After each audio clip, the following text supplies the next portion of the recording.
So Dan is Executive Director of the South Chicago Chamber of Commerce. And this is, of course, the area that really developed around the steel industry. And so we've, of course, seen the ebbs and flows of the impact of the steel industry leaving that area. But this is an area now that, as I mentioned, is on its way back, and especially with the redevelopment impacts for the Southworks Steel Mill site. But the South Chicago Chamber of Commerce, led by Dan Lira, has been pulling people together in that community to talk about what it's going to take to bring revitalization back to the South Chicago commercial area. So the group itself and the chamber was incorporated in 1924, and their mission is to help promote and strengthen the South Chicago Business District. So we're really excited, Dan, that you are here.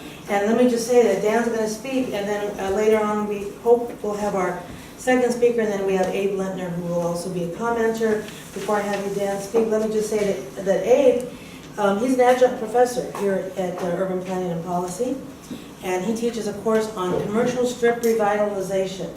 He is also a graduate of our master's program back in 2005, and he has worked with students, and in his classes, they've developed commercial corridor plans for many different communities throughout Chicagoland. So some of his projects have won awards and recognitions, and we're very proud that he is here also to join us. And let me just also acknowledge in the House is Howard Weil, who is Director of Center for Urban Economic Development. So thank you again, all of you, for coming, and please note that we have many more activities as part of our Real-Time Chicago series and other events. So now that you've signed up, we'll make sure that you get either further confirmation on our events. So Dan, thank you. We really appreciate you coming up from the South. Thank you very much, Teresa, and Jack also for having me here in Greater Cities. Again, I'm Dan Lira, I'm the Executive Director for the South Chicago Chamber of Commerce. We are, what do we say, the farthest south you can get in the city. We hug Indiana border. We say hi to the Walmart and the casino every day as it waves back at us. And it's interesting to me on why, being invited to speak today was because of the two other people that are on the agenda to speak, Pilsen neighborhood. We're talking about commercial revitalization, and when we talk about South Chicago, we're just in the beginning stages of that, talking about how to revitalize and how to bring it back to where it used to be. If you don't know where South Chicago is, it is, again, this area, the farthest south, like I said, right on the border of Indiana. The former U.S. Steel site used to be there, former U.S. Steel mill. South Chicago was formed in 1836, one of the oldest parts of town in the city. And our Chamber of Commerce, again, is one of the oldest. We are 90 years, going on our 90th year in the city. And our job is, again, how to bring development to Commercial Avenue.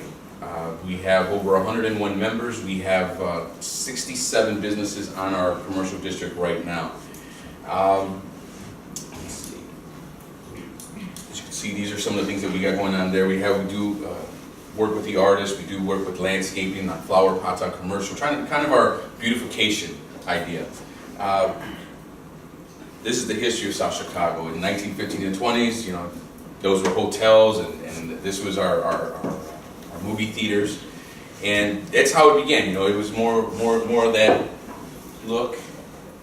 This was its heyday in the 80s and 50s and 80s. We had things like Goldblatt's, we had Woolworths, we had Walgreens, we had commercial theaters, we had hotels.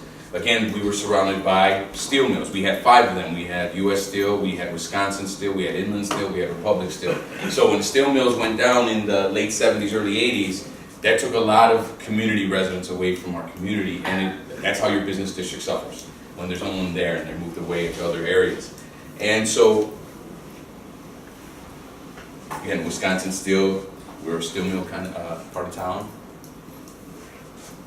Some more pictures from the steel mills. So in order to work with that, in 30 years, the community itself, the commercial district, has been suffering through loss of jobs, loss of people living there, and the idea is how are we going to bring this area back? One of the ideas that came in the late 70s, early 80s was, let's create an SSA. For those that don't know what an SSA district is, there are 44 in the city of Chicago. We are the 5th longest one that's been there since 1976. And what it is that the business owners that are within an area, property owners within a certain area, pay into an extra tax to the city.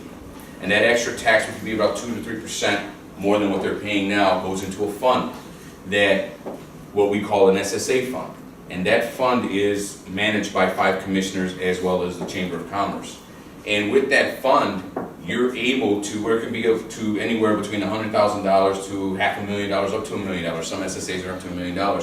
What that money is used for the following year, again, taxpayers paying their taxes, is for beautification, for clean, for green, and for safety initiatives for the commercial district or that area that's considered an SSA.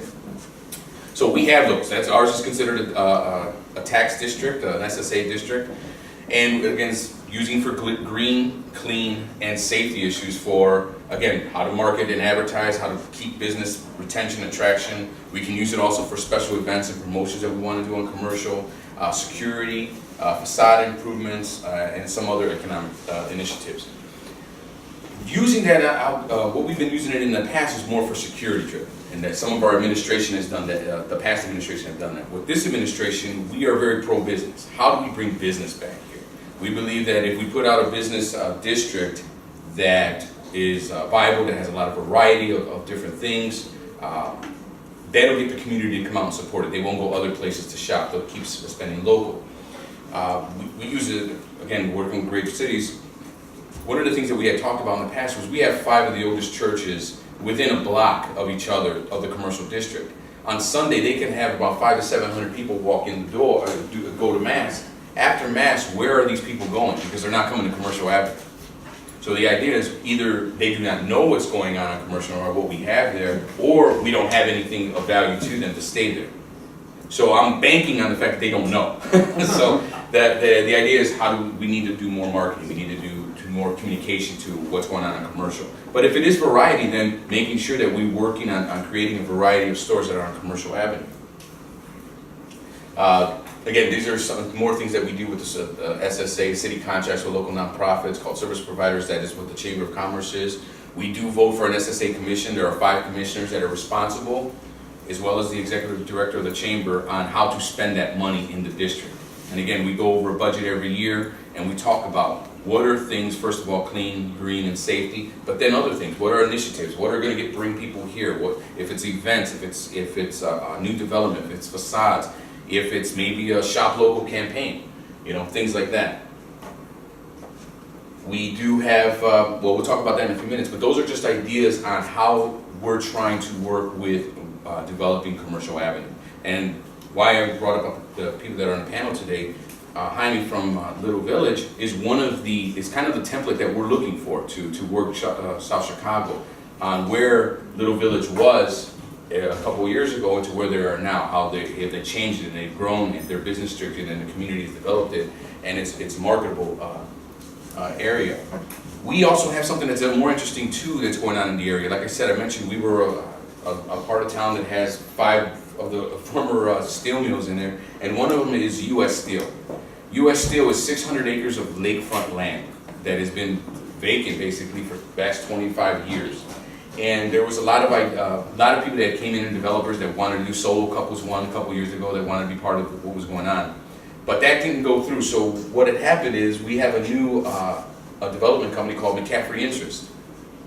They renamed the site Lakeside Development, and they are a partnership with the U.S. Steel. U.S. Steel still owns part of the land, and they came up with an idea of how to redevelop all of that U.S. Steel called Lakeside Development. A couple years ago, maybe about 4 or 5 years ago, one of the things they did was called the Dave Matthews Band Caravan. I don't know if anybody heard of that. It was held on the site for one. It was a 3-day event. It was held on the site. It was in July, and they had over 100,000 people come for 3 days. The problem was it was nobody from the neighborhood. It was nobody from pretty much the city. It was from everywhere else. Dave Matthews Caravan, it's kind of like a Lollapalooza style event, but there was a lot of people that came to this area, and it was a lot of just huge. And again, 100,000 people in 3 days. Of course, we made headaches for Metra and the police and things like that because they had never seen this kind of crowd in that part of town before. So with that, the Lakeside Development, they opened up the new Lakeshore Drive, the extension of Lakeshore Drive. If you heard last year in October, it went from, they opened up 79th Street and now it goes down the lake up until 93rd right over to the east side. So that's the new extension on New Lakeshore Drive, and the idea was then is to open it up. Most of the people in that area never actually seen what was on the other side of U.S. Steel because it was always bordered by a wall and some gates and everything. And the idea was for most people was when they opened up the new Lakeshore Drive, was these people were like, this is the first time you're going to be able to see beyond the wall, what was on the other side of that wall. And when we opened up the Lakeshore Drive, we opened it up with a ceremony. The alderman was there, the governor, the mayor, all our state reps were there, and they did a ribbon cutting. They opened it up, they used a 5K run, they had a cyclist event, and then we had a little fest at the end of the event as well, because there's a couple of parks there now too.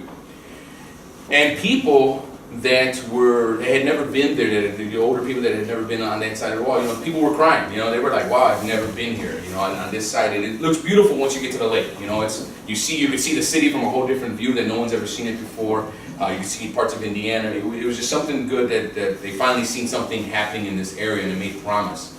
A lot of people that were against development, and when you use the dirty word gentrification, but they worry about things like that. But once those gates opened up and they seen this traffic coming in and people were coming from all over to visit this site, people in the area was like, wait a minute, this might be a good thing for me, And even some of the property owners that are right on the border, they were like, wow, okay, this is something different. But that's a big deal for us. Some of the business owners have thought in the past, well, if they redevelop that area, how's that going to take away from the commercial avenue? And our combat is, it's not. It's going to attract a whole different crowd of people, and commercial avenue has to be prepared for it. We'd like to put signage up there. Mariano's is the first one that, as of a couple months ago, just said they're going to the lakeside development. They're going to be the first ones in. They're going to open ground 2016, and hopefully that they're going to bring new other businesses. The idea was all you need was one to first break down the wall. Let's get in there, and the others would follow. Other things that have happened at the site, Transformers movie was just filmed there. So if you've seen the movie, the part where they're in Tokyo fighting, that's the wall that's at U.S. Steel site. It's the old wall. But so those are things that are going out in that area. So we're looking at that development as a plus to Commercial Avenue, using signage like if you're out here, come visit historic Commercial Avenue. That's the kind of idea we're going with, and we're trying to build up the ideas. How do we market Commercial Avenue? One of the things was we took a survey. We patted it out in June, and we did our numbers as of last week. And we just took a few things, like, do you live in South Chicago? We had 67% of the people that took the survey said yes. Do you shop on Commercial Avenue? Out of those people, 74% said yes. What qualities are best in South Chicago Business District? We took a bunch of things like parking, variety of stores, selection of products, things like that. Price. Of course, price was a big why they shop there, and convenience. If you live in a neighborhood, it's right down the street. We're taking these numbers and trying to figure out where it is that we need to build on. What are the qualities of the worst in South Chicago Business District? Parking. Parking was a big deal. And one of the things that are going on in our area, parking is paid parking out there. We have the meters out there too, and you have to go out and pay. One of the reasons we decided to go with the meters being paid was, for most of the business district, there is no parking because most of our business owners were parking in front of their stores. So as an idea of, okay, we need to get the business owners out of there so people could shop. But then the other reason is, why are meters on commercial districts? Anybody know why? To turn around. Get people to go in and come out, so we can get more people shopping in the district. And so that's why the meters are there, and we're seeing that now. More people are going in, they're paying the price, but then they go in to the store and they come back out. One of the things, variety of stores, which is a big deal for us. Variety of stores and safety. SSA, as an SSA, we talked about some of the initiatives that the SSA district has, and we do have our own private security firm besides the Chicago Police Department. We have 2 patrol cars with 2 officers that go on that are securing the area. Their job is just to make sure that the area is safe. Their response, if there's a burglary or a trespasser or something domestic going on in the area, on the business district, they will respond to it. They will work with the police department to move them out. They do have police power. They can give tickets. They can give violations. This is something new for most SSAs and commercial districts, that they have their own security department. And the longer that they're in place, the more police power they are given. But their relationship is built more and more on working with the Chicago Police Department, and just making sure that if the police department can't respond right away, that they're out there at least to intervene until the police department gets there. So again, a variety of stores. And so we took some of this information, and one of the things to building a commercial, a building district, a business district, is you want to bring variety of stores. You want to be able to showcase your area. But in order to build it, you need to have the involvement of building owners. Because if you're going to make any change in the area, the building owners are the ones that have to say on what's going in their building and what they're going to do with it.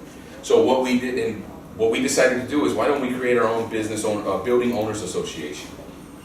So last 3 months ago, we sent out 101 letters, decided that we wanted to do a meeting to meet all of them. 101 letters went out. We were hoping that we'd at least get 10 business building owners to show up. You know, this is something new, and making sure that we had something for them to offer. And yesterday was the meeting, and we had 32 of them show up for the meeting, so which was a big deal for us. It's like, oh, right, we had 32 building owners show up, and they were happy that they were actually being asked to be involved in the development of Commercial Avenue, something that they'd never been asked for before, especially if none of them own businesses. You know, Chamber of Commerce, you're thinking business owners and things like that, but property owners play a big part in it. Any development that you're going to do in that area, the people that own the property are going to be a key to the situation. So we had them out there. They had a lot of questions. We talked about the different programs that we had to offer, like, again, talking about SSA. We have facade programs. We can clean up the front of their stores. We can put awnings. We can clean the windows. We can put security systems in place for them. And again, making it look better, presentable, in case I wanted to bring new investors to the community. Look at, I have a storefront on 81st and Commercial. I have one on 87th and Commercial. I have this many square feet. And again, another key to some of our vacant buildings that haven't been cleaned out. We can clean out your area, because in real estate terms, they always say less is more. You know, the less people see, the more they can envision themselves in the area. So cleaning out a storefront that shows just a window and an awning and open space is good for investors to see. They're like, okay, well, I don't have to spend money cleaning it out. Now I just have to spend money to put myself in it. You know, so those are kind of the things why we're working with building owners and property owners. And this is the survey we took to start working on that. And what changes are necessary in order for businesses to get more of your business? They said it, more variety of stores. They want more variety. They want a greater feeling of safety and more places to eat. So it's kind of given us something to work on. You know, they want variety. They want different styles of places to eat, and safety, which is something that we have to work on. And I think as you bring the variety of stores, the different sense of shopping, a different sense of that we have things for people and more traffic, the safety becomes a lesser and lesser issue. Because, you know, if there's a lot of people there, you know, we know from Michigan Avenue, you put a lot of people on the street, you know, the odds of crime also go down too. Let's see. These are what we have today on Commercial Avenue. We have Steel City Furniture, we have Rainbow, we have Wedo, Romas. These are all small mom and pop shops, and we're trying to build off of that today. How do we go about using these as starting points to building up this area? We've started with things like developing our district to complement the new development of Lakeside. So like I said before, working with Lakeside, knowing that they're going to bring a different crowd, we need to complement that with our commercial district. How are we, people, before they even build it, there's going to be workers there, they're going to be it's going to create new jobs come places to live, to places to shop, to eat. We have to make sure that commercial is ready for that. Well, another thing is start a new campaign. If we're talking about branding Commercial Avenue, we started putting up banners that go out in October, and the idea is eat, shop, live. We got that from downtown Chicago. I came down here for a class, and all it says was shop local. Very plain, simple. Shop local, stop on State Street. I was like, well, we could do the same thing. Eat, shop, live on Commercial Avenue. Put your business name. We're celebrating our 90 years of anniversary. And right now, all the business also generates revenue. Having their business name, all our business owners' name on these banners on Commercial Avenue is a big deal. Since part of beautification. Although another thing that we did with SSA is, again, part of branding Commercial Avenue was beautification. We have landscaped our area. We've got new trees with mulch. We have new planters on Commercial Avenue. We've just repainted the poles. The poles haven't been painted in about 30 years. So we repainted them black this year. Actually, they're being completed now. We use some of our SSA money to resurface the Commercial Avenue as well, and these banners go up in October. So again, it's giving a new, fresh look to Commercial Avenue. And then Building Owners Association. Again, another part that was key to what we were doing.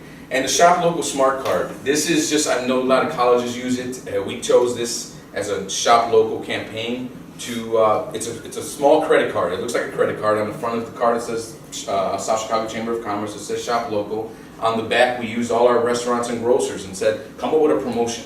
It doesn't cost you anything. I just need a promotion in the back, whether it's McDonald's came up with one saying buy a Big Mac, get a Big Mac free for the whole year. It's good for a whole year. Dunkin' Donuts, buy a dozen donuts, get $1 off for a free coffee. So we had them all come with an idea to come up with a promotion that'll last 1 year long, a whole year.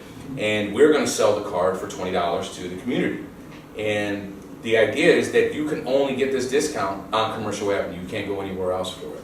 And again, it didn't cost the business owners any money. The only person that costs money is the service person that we're using, and their idea is they're making we're charging $20. They're making, I think 80% of the money is going to them. The chamber isn't costing them any. We're going to make about 2 to 3%. So it's a win-win for everybody. And the idea is that we're still getting people to shop local. If you're spending $20 for a card, the promotions that are on this card within a year, you'll save more than $100 off the card. So it's a good investment for everyone. And again, it's a shop local campaign. So these are just some of the ideas that we're going with the new direction for South Chicago and how we're revitalizing that area.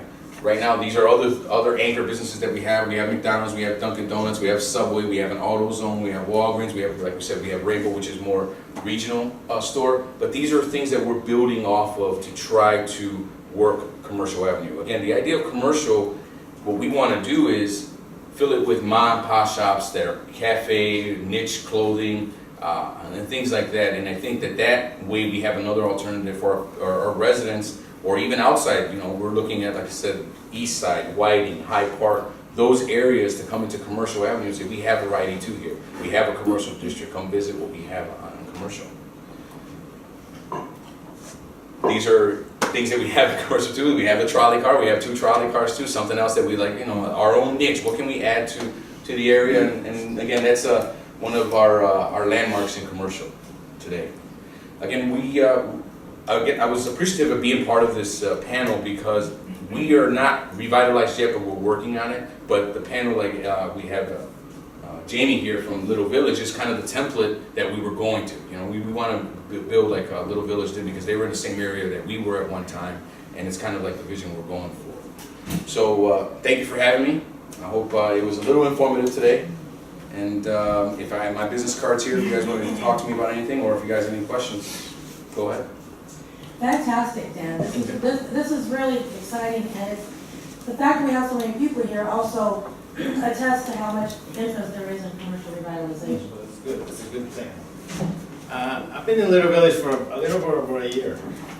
Right now, it's chaos in our community because we put on the biggest parade other than Bud Mulligan parade this weekend on Sunday. So, and this put on by the Little Village Chamber. So it's like chaos. So I told the staff, I gotta go. So I said, oh, you're sneaking out? No, I gotta go and do this presentation.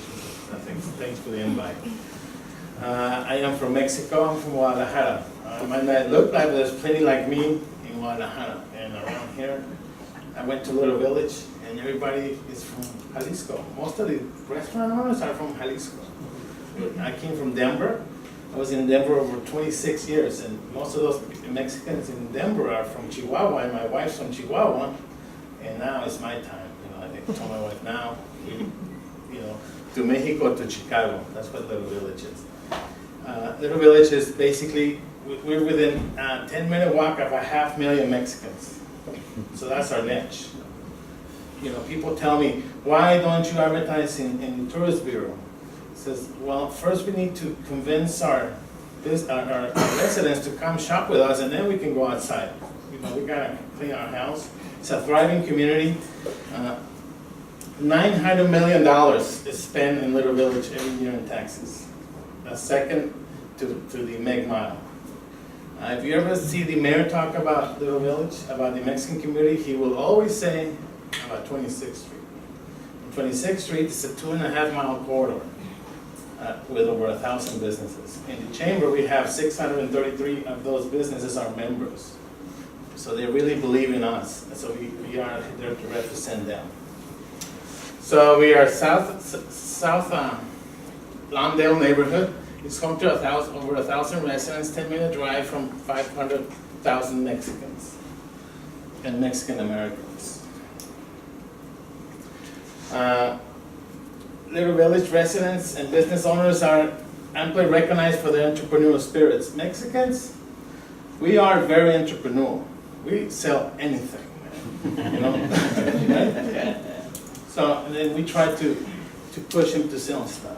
Part of the issue that we have as a chamber is that we open up businesses without thinking of a business plan, without thinking of sexual harassment policies.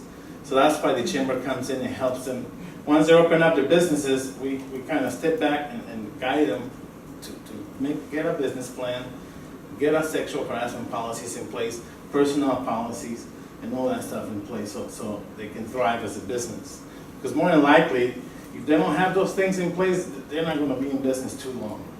Because they need access to capital, and the first thing they ask you when you ask for a loan is, let me see your business plan.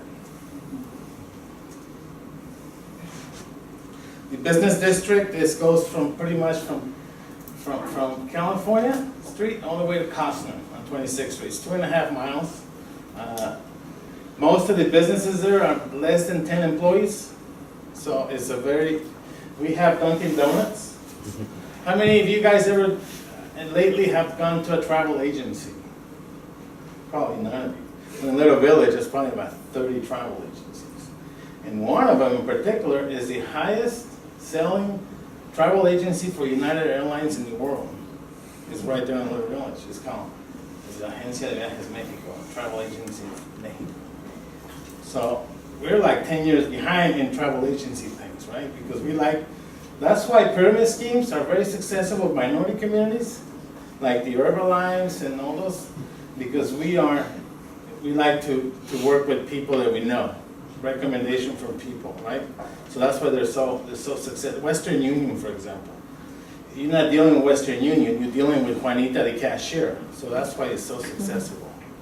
So that's why travel agencies are very successful and thriving in the village. It's not that we're behind, it's just that we like that personal relationship.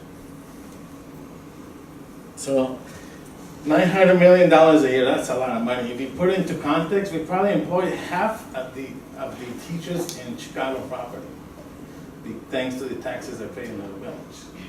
So that's a pretty awesome number. Now, here's the problem. Because more of our voting base doesn't live there anymore because they thrive it and they move to the suburbs.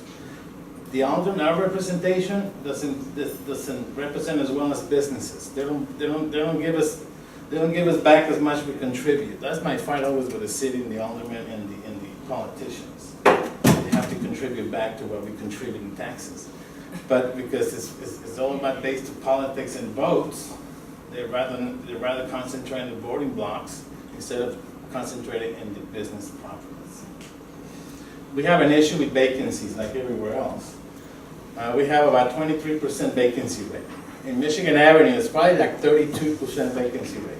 But you wouldn't know it because they spruce them up, they do, they put little plants in the windows, they dress up, they have artists going to display their art. In Little Village, it's an issue. So if you see, they're annoying, the vacancies in Little Village. And we're working towards convincing the business owners to let us spruce up, give us a key, we'll put an artist in there and make it look better. So we're working towards that. About 80% of the properties in Little Village are owned by 4 guys. So if those are old-timers, it's very hard to deal with them. So now the kids are taking over. They're going to college graduates, they're more business savvy, but those 4 guys are very tough to deal with. Most of those vacancies come from those 4 guys. It's amazing. Property taxes are skyrocketing in Little Village in 26th Street. It's probably 3 times more than you pay over here because of the businesses that goes on. Rents are skyrocketing. 900 square foot storefront goes for like $4,000 a month.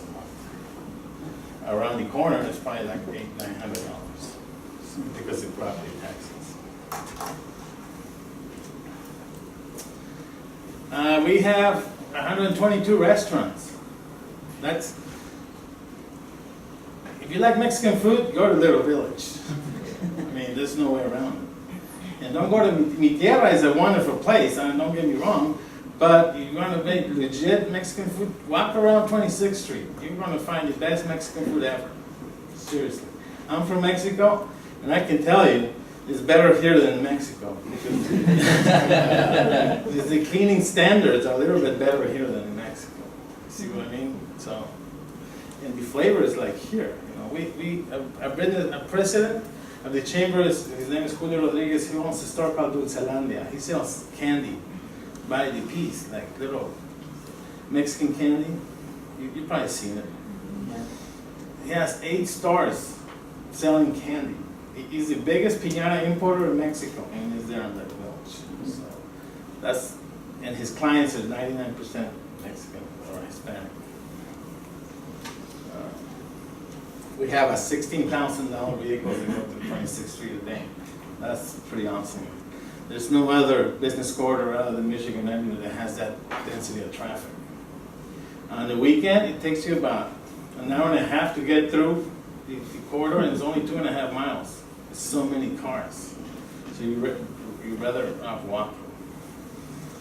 During the week, if you go to Little Village, it's not pretty. There's pretty buildings, but people are there for one reason, to shop. Everybody has something in their hands, and they're shopping, buying stuff. That's what makes Little Village unique. And this is the array of services that we have. Services about 30%, restaurants about 25%, clothing stores, beauty salons, food stores, auto parts, general merchandise. We even have contractors there and peddlers. There's a lot of street vendors in Little Village. Somehow they get away with it. They oversee them, or they have the protection of someone. But they sell. I think it's an added bonus to our community because people like to buy. I will never buy there, but people like that stuff. So. The demographics in Little Village: 81% Hispanic, basically Mexican, 8% Anglo, and about 12% African American, which they're pretty much in the Lawndale neighborhood. Households, it's about 11,000 family households, about 7,000 married couples in Little Village. It's about 7,000 married with children under the age of 18, and about 2,500 non-family households. Okay, what happened here? Education, that's a big issue in our community. And that's why the chamber is really taking steps towards that. Out of 19,000 kids that enter high school, only 1,800 get a bachelor's degree. It's a big issue. We can't hide it. It is an issue, and we always forefront with education. It's our theme in the chamber. We need to get those kids into colleges. We need to get those kids educated. Somehow, they get lost in the system. The chamber has created a scholarship fund. Each member contributes $500 to a fund, and we give out scholarships every year. It's about $20,000 a year. And then we partner up with other universities that give us money to make it more, boost up the scholarship. But we really focus on education. The ticket out of poverty is education. When you look at the median house income in Little Village, it's only $33,000 a year. And we're the second, we're the second contributor of taxes in Chicago. So we like to spend money. But $33,000 in Chicago don't go a long way. I learned that the hard way. I was in Oklahoma for 1.5 years prior to coming here. And taxes here are just like, there's no property taxes over there, there's income taxes, no taxes. Here is that. So 33,000, it doesn't go a long way. It's like a little bit over poverty line. And here's what really opened my eyes in Little Village. This is employment. This is where people work. And then probably most of the Little Village residents work in South Chicago, the manufacturing companies over there, the meat counting places. More than half of residents in Little Village work in manufacturing companies. That tells you who we are as a community. The mission of the chamber is to promote and support the growth and success of businesses in Little Village and to leverage the community unique culture identity to generate new opportunities. We basically focus on Mexican. We like to spend money is our connection to home. We all have I call Little Village the place you go connect to home. You go find a unique item that reminds you of your grandma, or it reminds you of your mom, or it reminds you of something, and you go to Little Village and do it. We are a membership organization. We've been in business for a little bit over 40 years and 501c6, which has allowed us to do a little bit of lobbying. We work closely with businesses, community leaders, government agencies, law enforcement, corporate partners, and so on and so forth. We even in the lobbying business, we represent our, for example, the city wants to implement 1 cent for every ounce of carbonated drink. Imagine what's it's gonna be. So every time you drink a soda, you'll be paying 1 cent for every ounce tax. Or styrofoam. We're fighting the city not to do that because they're trying to ban styrofoam. And I agree, the landfills. But the alternative costs 5 times more. So there's no leverage there, you see. And this is what we do as the chamber, we partnership and sponsorship. Every month we do something. If you go to our website, it's www.littlevillagechamber.org. Go to our calendar, and every month we have something going on. A class on how to access to capital. We partner with other organizations. We want to open up a business. We have one-on-ones. We have a computer lab in our office where people come. We have volunteers that can actually guide you on how to use the computer, because a lot of our communities don't know how to use computers, especially the elder. So we teach them step by step how to open up the business, take them by the hand, and make sure they have success. There's an ice cream store called Los Mangos. I don't know. They started about 2 years ago. They opened up one little shop. Now they have over 6 in the metro area. There's a new phone company coming to town. It's called NPC. It's this wireless phone company. They're from Florida. They open up 6 stores on 26th Street. And they're going to open up 40 around the area. So that just tells you the buying power that we have. It's $40, data and everything. And thank you. There are questions. I have some goodies here. I have a map of Little Village. I have an invite for you guys if you'd like to attend the parade, the VIP breakfast with the mayor and the governor, and everybody's going to show up. We have a festival. We do festivals also. We have a festival, Independence Day Festival, 3-day this weekend. We have major artists from Mexico coming down to a free event. Obviously, we couldn't do that with partnerships. We do partner with corporate. We have some corporate partners like State Farm and so on and so forth, but basically our membership is what drives the boat. So, and there's a brochure on what the chamber does and postcards. So why don't you go ahead and pass those around, Jaime, if you will, and Abe, why don't we get some of your comments and thoughts? Thank you.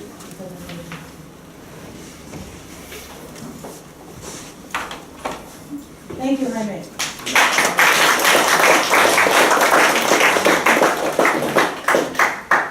And this postcard, it just tells you about the parade. It's according to the police, there's 500,000 people come to this parade. We came and we have an arch, an entryway to Little Village. It's an arch. It was built in the 80s, funded by Cook County and donated by some funds by the Mexican government. Thank you. Thank you all for joining us today, and I'm really honored to be speaking after these 2 fantastic community leaders. What they're doing in their communities is amazing. I think, Dan, you've been in your position now, you said, just shortly, right? 6 months. 6 months. 6 months. And the revitalization strategies that I think Dan has put together in his 6 months there are phenomenal. And I see chambers struggle with trying to put together the things that you're doing and coming up with a sound strategy. And sometimes it takes them years to get it together. So it's phenomenal. I teach a course called Commercial Corridor Revitalization. I've taught it for 8 years here at CUPPA. I'm an economic development consultant. I serve as the chair of the Beverly Area Planning Association's Commercial Corridor Revitalization Committee. I do a lot of corridor revitalization work. I've done a lot of it for a while. One of the things that I want to talk about tonight is strategizing commercial corridor revitalization. How do you do it? What do you need to look for? What questions do you need to answer to make it effective? And I have to say, when people ask me, what does revitalization look like? I usually say it looks like a lot of hard work. And Dan is hitting it on all 6 cylinders. He's doing beautification. He's rebuilding relationships that have fallen apart. He's doing business development, both strengthening existing businesses as well as recruiting new ones. He's solving key issues around access to the community by opening up Lakeshore Drive and celebrating the opening of Lakeshore Drive. Hitting everything, form, function, economy, relationships. That's what revitalization looks like. It's hard work. It's easy to do very, very badly, but when it's done well, it's very, very rewarding. So when I teach my class, I say that there's 5 questions that we're going to answer in 15 weeks in order to come up with a sound revitalization plan that's contextual, that speaks to the issues on the ground, that works with the community that we're seeking to serve by writing a commercial corridor redevelopment plan. But revitalization as a project is very, very different from other kinds of economic development projects, right? Technical assistance and sexual harassment policies and business plan writing is great for 26th Street, but it would work very, very badly for Roosevelt Road in South Loop, where it's all chain stores, right? Because they can do it 10 times better than the local Chamber of Commerce because they have high-priced attorneys in Minneapolis and New York who are writing those policies, who are writing those business plans. So it's contextual, it has to fit what your project is. So revitalization is not economic transformation. You can't take the same process that we might use for South Chicago and apply it to Flint, Michigan, right? You can see why. Street banners, for example, are great for South Chicago. What would happen if you put them on poles in Flint, Michigan? You'd get laughed out of the room, right? You're putting up banners and we have 50% unemployment. It's completely inappropriate. So revitalization as a project has a set of tools, a set of processes that work for that kind of project and don't necessarily work well for others. Why is that important? I see students every year who talk about developing form-based codes and design guidelines for revitalization projects.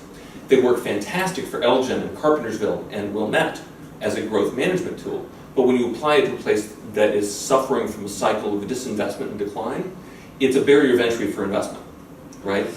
Works great for creating a Swiss chalet-themed business district in Wilmette. Not so effective at getting entrepreneurs to invest in storefronts that are maybe 50, 60 years old. So it's its own project. So there's 5 questions that we ask. What is the role of the place that we're trying to revitalize, right? What roles does it serve? Is it convenience-based, like South Chicago, where people do routine shopping, where maybe they do some dining? Is it a Mexican-American centerpiece for the region, where people do dining and reconnect with their heritage? What is its role? Number 1. Number 2, how well does it perform that role? And there's lots of different metrics we need to look at in order to determine how well it's performing that role. Retail sales, vacancy, customer surveys will give us some of that information about how well it performs the role. I cannot tell you how many plans I've read for commercial corridor revitalization that never ask these first 2 questions. They don't care what the role is. They don't care how well it performs the role because the consultant has already decided that the solution is going to be fill in the blank, minor league baseball stadium, transit-oriented development, a multi-million-dollar parking garage. If you've already decided what the answer is going to be, you don't need to ask the question. But in the class, when I work with clients, these are the 5 questions. Next, if we look at the performance, what is standing in the way of better performance? What are those critical issues? Maybe it's getting churchgoers to get out on the corridor after Mass. Maybe they don't realize the opportunities that are available like they are in South Chicago. Maybe the critical issue is that you have 23% vacancy and only 4 landlords that control 80% of the commercial properties.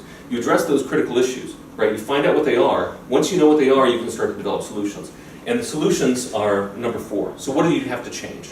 Maybe it's recruiting a new class of investors in 26th Street. Maybe it's marketing to the churches and getting the chamber logo in the church bulletin. Depends on what your critical issues are. And then once you know what the changes are, what recommendations you need to enact, then it's a matter of figuring out how to do it. And do it within the capacity of the organization you're working with. How do you pay for it? How do you write policy to change things? What kind of zoning do you need?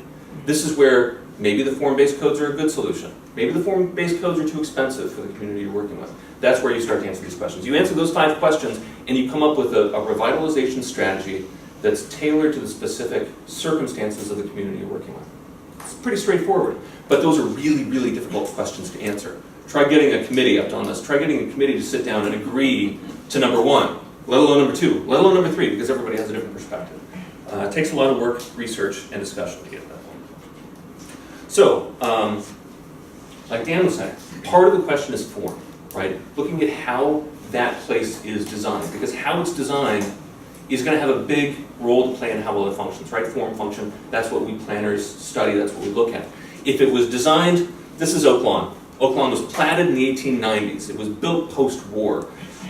It has a certain character, a certain place. In order to inhabit those spaces and have functional businesses, there may be changes that need to be made to that form. When Oak Lawn was built, much like 26th Street or Commercial Avenue, people didn't drive everywhere. You know, you're lucky if you had a horse to take to get to the store, right? If it was platted in the 1890s, 1920s, it has a very different mode of operation. So when they planned the revitalization of Oak Lawn, they looked at how do we construct parking for modern shoppers that doesn't disrupt the continuity and character of the environment we're trying to create.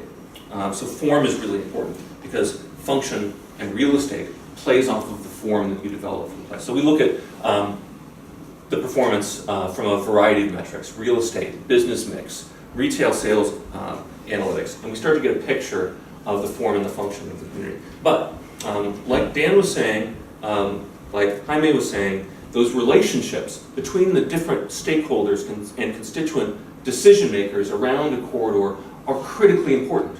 If you only have 4 landlords who are out of touch with the community, that's a problem. If you never had a property owners association where property owners could talk about shared issues, that's a problem. There's a weakness in that relationship that will cascade throughout the system, that will cause poor business leasing decisions, that will cause shoppers to resent the community, that will cause the city to resent the property taxpayers.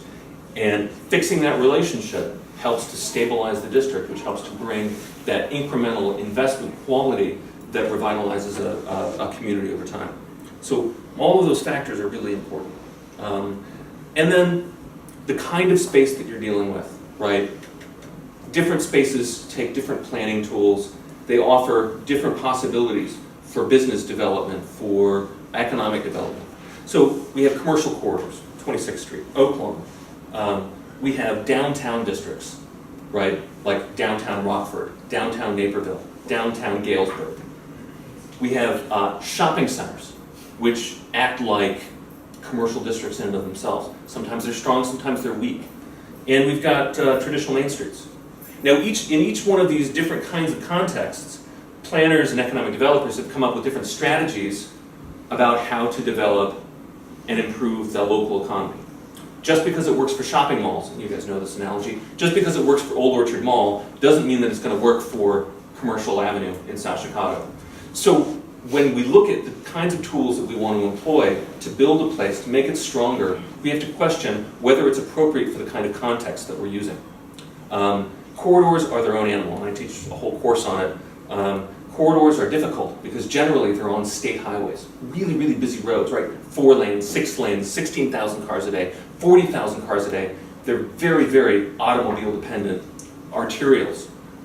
They're generally built with the 1920s or 1890s type of parcel platting, right? With real estate that was oftentimes developed post-war. You hear people talk about the golden days of Commercial Avenue. They talk about the 50s and 60s, when those buildings were new or when they were just rehabilitated after the Depression and war. That was the golden age. Now that real estate is 60, 70 years old, and it requires a different strategy to get it to work. So corridors have their own issues. And one of the other things about corridors is they're generally really long. Whether it's 2.5 miles or 12 miles long, trying to plan the revitalization of something that long is different than working in downtown Decorah, Iowa, where the entire business experience can be felt in a 15-minute walk, right? 12 miles, 2.5 miles, very different than a 10-minute walk. So that context matters. The economic context, the cultural context, the social context, the physical context, those things all have a big role to play. And then lastly, of course, I have a shameless plug. I'm teaching the course again this spring. It's UPP 535. We've already determined our client. The client is the Jewish Community Council of West Rogers Park.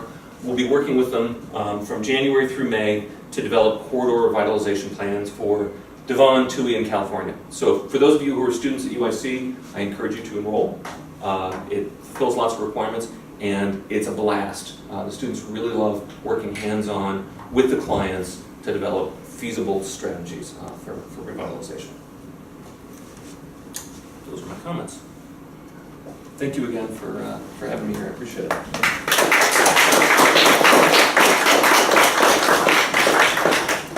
Comments or questions?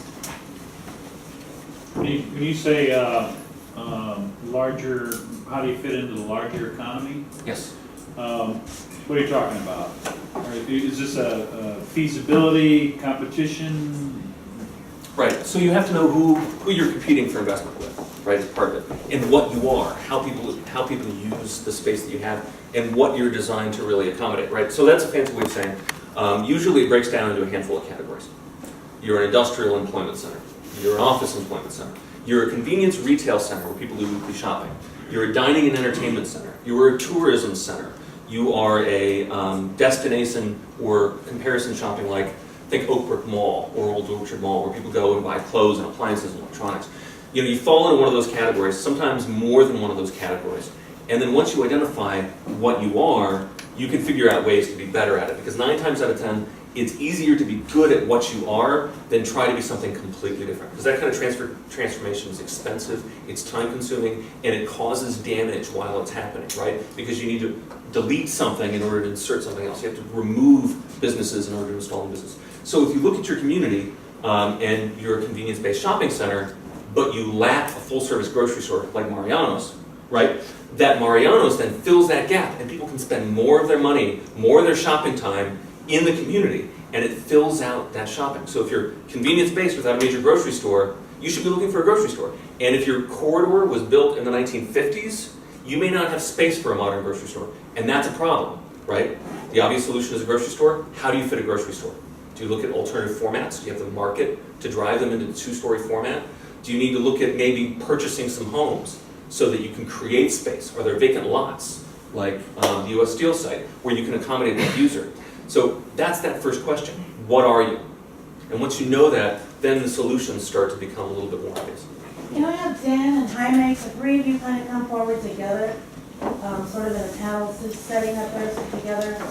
And also, Dan and Jaime, if you have any comments or reactions to the kinds of things that Abe was saying, kind of get a conversation among yourselves, and other folks can interject and pipe in and ask questions as well.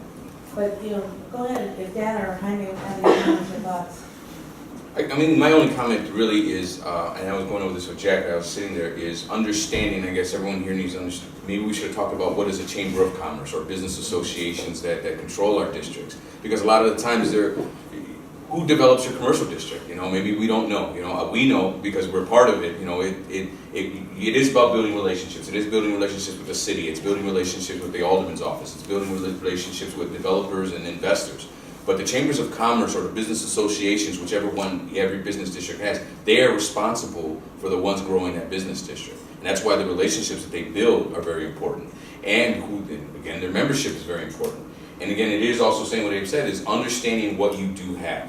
You're taking a look, I look at Commercial Avenue, you walk on and said, okay, what is it I have here? You know, what am I working with? You know, we do have these strengths, we have this that are weaknesses, we have these development that's going on out here. What are other local neighborhoods? It is a competition too. I mean, we could talk about the Mexican picture at the Mexican parade. He has the biggest one, I have the oldest one. But his is bigger and he does a very good job with it, you know, it's like, he'll take that, right? That's what I say, I was like, Bigger is better, right? So, I mean, it is competition. You are competing. You're trying to build a business district that the community can support. But what else is better is when other people from other communities come. Because then it's money that's coming from outside the source. I mean, yes, you do try to take care of what's clean. We used to say in an old sales job I used to have is own your own market. You know, you want to own your market first and then expand. And the idea is that's what it is, you know, the chambers and the business organizations, are responsible for building up these business districts and working with the city and the other elected officials and Alderman's office and other organizations to develop it. Part of the issues in Little Village is Cicero. Cicero has every box store, and they're right next to us. They're just, you know, across the train tracks.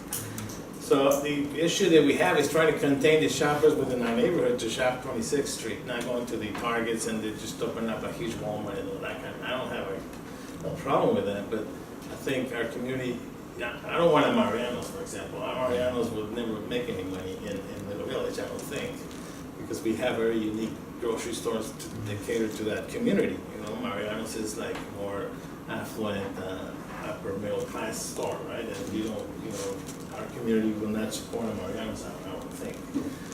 Our community is so density, you know, there's no room for a big box store, a huge store. It's all little stores, you know, going up, not standing down. There's the issue with parking, for example. You know, there's paid parking. So my argument is, if it wasn't any paid parking, there wouldn't be any parking, because it allows me, I have to go park 5 or 6 blocks away, but my space allows a shopper to come and pay $2 so there's always a pushback with the community. It has to be free parking, and then my argument is no free parking. Right? So there's all these things. The chamber, for example, we manage an SSA also. It's over $500,000, and we have a $20,000 facade program. But people they don't buy into it. I don't know if you run into that, but we actually give them money away if they want to. We give them up to $10,000 to put on the awning, and they have an issue with that. It's always what's the catch. So you got to educate folks from the beginning, you know. So it's just our neighborhood. Like Jaime said in Abe, we were talking about the Building Owners Association, why that meeting was so important, was communicating to them the programs that are available to them, you know, and we need them, you know, as you're building a business district, the building owners are a key component to whatever you're doing. They're the ones that own the properties.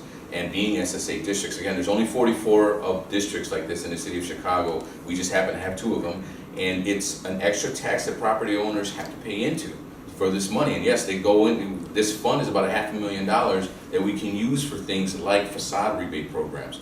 And again, it's up to $20,000, but these business owners didn't know. And so when we had this Building Owners Association meeting yesterday, we're saying, there's TIF money, there's SSA money, we can help you put some money into your property. It's like, what is that? No one ever told me about that. And again, it's communication, being in touch with them, building those relationships so that you can help them. And in turn, while they're taking advantage of these funds and these programs that are out there, again, it's their money. They pay the money, they're paying the taxes, it's their money, they can use it. They're helping you build a better business district that you can at least showcase. That's the whole idea, is showcasing your property. And again, you know, you use big names like McDonald's and Mariano's and things like that. Those are what attracting people to your area. The niche shops are what they describe your area, your culture, your neighborhood, the community itself. More comments, questions? Yeah, do you spend all your SSA money every year, and do you borrow against future money? Or? It's creating. You work your budget every year with the city of Chicago, the city there and taxpayers, and you're trying to spend all of it as you can. You know, where you can. If not, you do have some carryover. But every time you do your budget, you shouldn't be like in any budget doing any business planning. You're not just budgeting for the next year. You're budgeting 2 to 3 years down the road. Okay, if we do this now, what is the purpose? Why I'm doing the light post today? Why am I doing the landscaping right now? Why am I doing a facade rebate program in this district? Because in 2 years down the road, I may be doing this street next and this street after that, or I want to build this part of the area so I can work in here for other development. It's just however you plan it, you know. But you are planning for 2 to 3 year, maybe in 5 year increments on how you're doing your planning. We usually carry 20% for the winter months, Okay. just in case there's snow cleanup or taxes don't come in time like we happened. We were like in the bind for they changed the rules on how to pay taxes, and we were no money coming in, vendors knocking on our doors, so that happened too. Yeah. But finally money started coming in, so. Again, yes, the SSA the city fund might is- just say, you know, we're gonna snag it. Yeah. You know? We have a question back here. I recently read that the internet is having an impact on mom and pop businesses. Is that something that you folks are experiencing, and does that mean you have too much land zoned for retail uses in our cities? Like anything with technology, it's how your business owner or you yourself, gravitate to it. You have to transform into whatever you're doing, adaptability, you have to adapt. And it's just, one of the things that as chambers and business organizations that we're doing is creating workshops. If it's a marketing, is it technology, is it even just basic entrepreneurship? Like Jaime said, that, sometimes a lot of business owners come in, all they do is like, man, I want to be able to sell coffee, and I want to open up a shop, and I want to get it, and just open up the doors, and people can buy my coffee, but they don't and that's a great idea, but they don't understand the other part of how to own a business plan, how to get the money, how to do accounting, how to do marketing. I own the newspaper in the community as well. I've owned the community newspaper for 15 years. And one of the things that I used to tell my business owners when I walk in the door, that marketing budget you should put together is just as important as the light bill, the gas bill, the rent, and your product. Because you can put everything nice in here, but if you're not marketing it, nobody knows. So it's so important. So it's educational classes and workshops like that, talk about technology. How can you, we talked about a furniture store in my area. You don't have a website.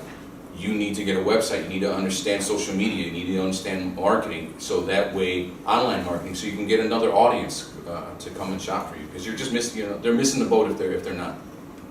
Any reaction to that, Jaime? Yes, I'm working with Comcast. We're trying to create a free internet zone there in Little Village. Hopefully it's going to happen. We did that project in Colorado, so I'm working with Comcast to do that. But Hispanics are very big on cell phone, not necessarily computers. 99% of Hispanics have a smartphone, so I think that's the way to go nowadays, is a smartphone. I think websites doesn't help the Hispanic communities, for example, because they all have cell phones, but not computers. Most of them. That's what the research says. I have computers. So, if I may, we have a couple of businesses in Beverly, the neighborhood where I live, that are phenomenal about using the internet in order to drive sales. And sales is sales, right? Sales has been going on since the dawn of time. Sales is about relationship, about connecting with the people who buy things from you and persuading them to buy things for whatever reason, right? Because they need it, because it serves a purpose, because they find value in it, because it reflects positively on them. And we have a couple of businesses in a really corner of the community that doesn't have a lot of visibility, not a lot of traffic volume, and Facebook drives sales for them so much that they're renovating the buildings, they're building market share, they're getting statewide attention for their businesses because they're connecting with people through these social networks that's just driving sales. So in that case, it's pushing occupancy. And they're very, very effective at linking their bricks and mortar store to their social media presence. And these are just folks that live down the street from me. These are not these CEOs from Minneapolis, right? These are people who live down the street. They're just very effective, very savvy, and they just treat it like an extension of the relationships that they already have. Keeping people in touch, letting people know. Now, the next part of your question is really interesting. Right. If there's a decrease in overall demand for commercial space in the city of Chicago, what does that mean for zoning? And while in general, I think I may agree with you that we have a surplus of commercially zoned property in the city of Chicago, how do you go to a community and say, we're taking away retail space because we think that you're uncompetitive and we're going to make that decision before you've even had a chance to compete in the marketplace? You tell a community that, they're going to get upset. That's been our main street since the 1950s. That's where I took my kids for ice cream, 20 years ago. If you tell communities that, they're going to have a really hard time swallowing it. So that's problematic. And then the other question I have is, if we decrease the zoning on busy streets for commercial and industrial properties, what's going to replace it? Right. I don't see a lot of homeowners or renters that want to be on Irving Park, right? They don't want to be on the ground floor at 26th Street. It's too busy. They don't want to raise kids there. They don't want to have to deal with the traffic noise all weekend. So what is the alternative land use that replaces this commercial space if we're going to develop? And one thing about the city of Chicago zoning is it's certainly flexible, if you know what I mean. I don't see a lot of developers going to the alderman to say, hey, that vacant storefront isn't working. I'd like to propose X. Because there's plenty of other real estate where they can do X and make it nice for homeowners or for Well, and another way to alternatives. take that question, besides the issue of downzoning, right, and some of Yeah. the issues that you mentioned, is what is the function of a retail corridor to the larger community? Right, which I think is, is part of the issue. Besides being a location to purchase your goods and services, and also potentially a location then for jobs, I mean, what is the role of a commercial district in a larger building of and creation of and enhancing of a community? I mean, so, this idea of Main Street, for example, it becomes a locus for community activities. It becomes a public, there's possibilities for public space around that commercial area. But I'm just wondering if any of the three of you, but particularly Dan and Jaime, to comment sort of on what you see the larger purpose of the commercial space to your community. Shop, when we're building up Commercial Avenue, and I'm going to speak on the Chamber of Commerce, is we've had, again, 90 years, we've had the same Commercial Avenue for 90 years, and you're trying to build it up. And it is trying to figure out, you can come in with somebody saying, I'd like this area zoned this way or not zoned that way. We have a lot of mixed-use property, where we have a lot of storefronts on the bottom and a lot of property on top, a lot of living area. My idea with it to build that way is to make those areas that, again, these places used to be hotels, they used to be buildings with warehouses on top of them.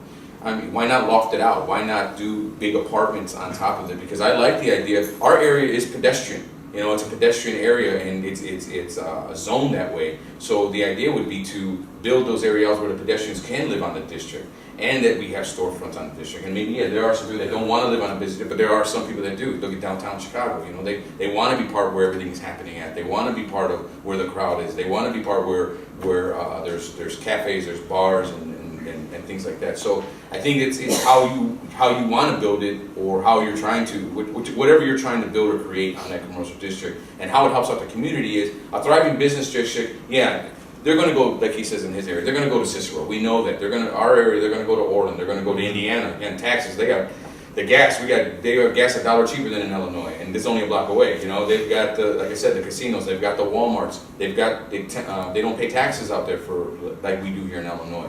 So we know they're going to go there, but what is it that keeps them here? What keeps them in the community? What makes it say, I'll go to the community store here to go eat, I'll eat here, go shop here, and things like that. So that's how we're looking at it. Again, it's knowing your own district and knowing the community and what they're looking at. Our area, we have over 66,000 people in that area, and I don't think we're getting even a couple percentage of that crowd to shop commercial. So that's our challenges. We have these many people.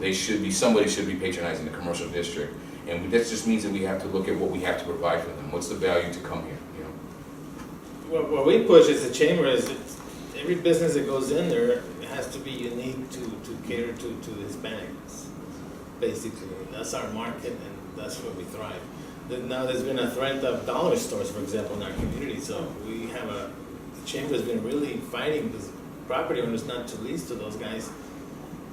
Nothing wrong with that business, but we need to have something unique that differentiates from other communities.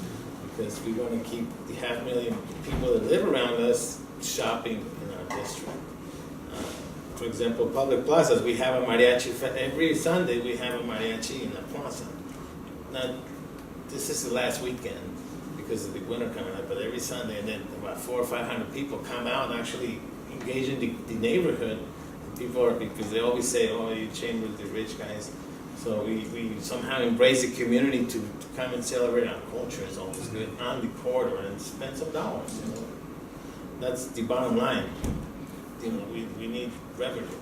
It's good because he's talking about niche. He's talking about what's his niche in the neighborhood. And we talked about this little town in Whiting in Indiana. They have this thing called Pierogi Fest. Mind you, it's just a festival. They just put a name on it, but they get this grab of people to come to it because it's just something different. I think, like in Jaime's area, he's going after a certain audience. In our area, and I probably didn't mention it, we're like kind of a melting pot. We have a variety of nationalities that are in there. We have Serbians, we have Italians, we have Greeks, we have the Hispanic, we have the Black, we have the Anglo-Saxon, we have everything. And so our idea is, how do we mix this in so that it goes to everybody, that everyone's attracted to this commercial district. How do we do that? You know, we need to be able to have stores and niche products and services and all kinds of things that are available for everyone. And we want everyone to come to it and feel like it's their commercial district. You know, we want to feel that way. And again, we have different chambers that we can work with too that are that are just neighbors to us. And we're all working together to figure out each of our commercial districts. I did say it was a competition, it is. I'm going to take the bigger ones for myself. But the idea is that we're all working together so that we can share ideas. You know, everyone has a different idea on how to build their area and what's key to them. And I think that's the core of it is understanding, like Abe said, understanding what you have. You know, what's your strengths and what your weaknesses are, and then building off that. And even Teresa tells that out when she came out and visited us too. You know, what's the strengths and weaknesses of your core, of your area. More comments, more questions? Yeah, we've got a question right here and then one back here. So what kind of things can you do to convince owners not to rent to a Dollar General or Chase Bank and instead, rent to something that will help create? That's a good question. For example, we're against pawn shops too, and we have 3, and that's more than enough because we feel like it creates more violence, more illegal stuff going on. But just sit down with the owner and then try to get clients that can actually rent. For example, a doctor office is always a good idea, and they have the cash flow to support a store. Dollar stores come in with cash in hand, and sometimes they pay you 6 months in advance. Those guys, and how can you say no? As a property owner, you want your business rented. So there have to be some guidelines in working with the alderman to not to give so many permits. Another issue we have in our community is car lots, for crying out loud. Now that buildings are for sale, people are tearing them down and converting them to car lots. We have 3 car lots, and the alderman just gave out 2 more permits in car lots. If you don't put a stop to this, in 10 years, it's going to be car lot row in 26th Street. So we really have to be very careful in working with the alderman and the elected officials and setting guidelines and rules and regulations to keep that as a business corridor, not an industrial corridor. So those are big issues. There's a lot of empty buildings that just get torn down and they do car lots. All you need is a little shade with a bathroom. That's it, and then you put 10 cars in your business.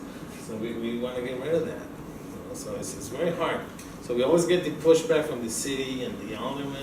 It's very complicated. But you got to be the forefront representing the business owners and the community and the business. We got to keep a feel. For example, everything you look in our website is Mexican flag and the Mexican colors because that's our niche. That's who we want. That's our niche, and everybody's welcome. But we cater to the Hispanics. Building relationships. Building relationships with the building owners. That's the key. If you want to be able to have your plan in place, work with the building owners, they have to buy into your plan. And then before they put in a dollar store without you knowing, they're at least talking, hey, I have an idea. You talk about the idea, how does it fit into the Chamber's plan? And then actually it'd be also helpful if you have other opportunities for him too, because he does want to rent the space. He doesn't want to have an empty space. So come up, always be proactive. Instead of reactive, be proactive. Make sure that you have a list of clientels or investors or developers that want to come in so that you're still controlling the way you're creating your business district. Create incubators. That's another good thing. We're pushing for incubators. There's a couple of business owners and property owners that have a big space. I'm going, let's break it down into 10 by 10s and do incubators. And we're doing that. It's thriving. Rents is $200 a month, and he's getting his money, and everybody's happy. Yeah. Go ahead, Abe. Go ahead. One of the things that we see with communities that we work with in the class or that I work with on a consulting basis is that the community is tired of seeing hair salons and daycare centers open up in storefront spaces, right? And they want to put a stop to that. They want to pass an ordinance, put zoning in place, and I say, oh, hold on a minute, because sometimes that landlord really needs cash to pay the taxes, to fix the roof, to put in a new HVAC system. The average tenant occupies a space for between 5 and 7 years. Okay, so if you look at it that way and you say, we can say yes to this now because it's going to help fill this vacancy, it's going to allow the property owner to prosper so the building doesn't fall into disrepair, understanding that we're building a new market, we're trying to recruit new tenants to build that space up. You don't always have to say no to everything, and sometimes it's okay to say yes, even if it's not the most optimal tenant that you're looking for. Not every deal has to be perfect, and what I tell clients, what I tell communities is, the perfect is the enemy of the good. If you're always holding out for Cooper's Hawk to lease that 2,000 square foot space on the ground floor of your mixed-use building, you're gonna miss out on the opportunities for that landlord to reinvest, because they're gonna miss out on an entrepreneur, they're gonna miss out on the doctor's office or other things. So sometimes it's okay to say yes, even if it's not optimal, so that you can get to where you need to go, because revitalization is an incremental process where you create a culture of investment and reverse that cycle of decline. Go ahead, Councilor. I am curious about on 26th Street. You clearly have a community that patronizes the area. Do you feel like it's doing a good job in marketing itself and in bringing in people from outside the area in terms of the restaurants and things? Yes. Is there kind of a marketing effort for that's going on to increase? Well, thanks to the SSA dollars, it allows us to advertise. For example, we advertise in the CTA, shop local kind of thing. Come and visit our restaurants, beauty salons, and bridal shops. We got over 50 bridal shops. They all say the same thing. You'll see cars from Indiana, Michigan, and all from the suburb areas.